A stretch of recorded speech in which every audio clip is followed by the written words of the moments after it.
Déclaration d'amour à un évêque.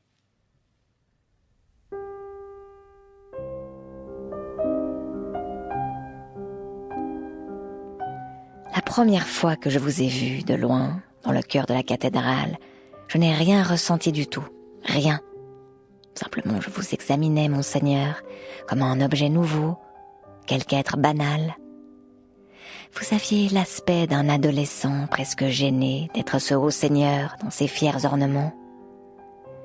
Mais c'est quand vous vîntes à moi, de profil, que tout a commencé. Vous étiez si viril, et pourtant si plein de douceur, et si beau, mais pas de la beauté régulière de la Joconde ou d'Apollon. Votre style, avec votre nuque droite et votre menton volontaire, votre apparent génie, votre noblesse de cœur, votre regard si bon et pénétrant, votre naturel séduisant, ce style fait d'harmonie, de grandeur et de grâce infinie, a fait que j'ai craqué. Je n'ai plus osé vous regarder que par en dessous.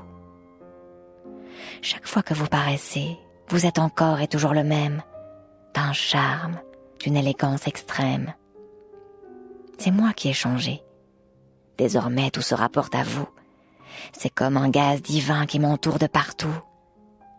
Pour la grande messe du dimanche, je revais mes plus beaux atouts.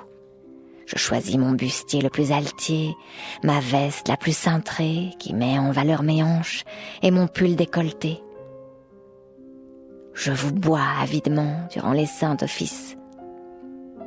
Vos photos découvertes dans les journaux se trouvent sur mon piano et sur ma table de nuit. Votre plus folle admiratrice je suis. Et seul ce si opportun concours me permet de vous déclarer mon amour sans que vous le sachiez.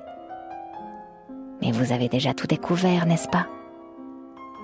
Vous avez pu constater que mes seins sont de plus en plus provocants, ma taille de plus en plus fine, mes cheveux toujours mieux décoiffés, mes yeux toujours plus brillants. Vous avez dû tout réaliser, je le devine, le jour où nos regards se sont croisés au-dessus d'un handicapé que d'un baiser vous encouragiez. J'ignorais que vous allassiez lever les yeux au moment même de mon ravissement et vous parler avec vos yeux. Alors dans mes joues afflua tout mon sang. C'était comme si vous m'eûtes déshabillée. Quoi qu'il en soit, tout nous sépare, tous les deux. Nous ne pourrons jamais nous marier. Je pourrais être votre mère, et vous êtes consacrée à Dieu. Mais c'est là le plus grand des amours, tout en fantasme fort peu sage, celui qui croit et se déploie comme palmier millénaire, dont le cœur est la pensée, et qui ne saurait jamais finir, la communion de désirs. Nous ne connaîtrons ni les scènes de ménage, ni le démon de midi.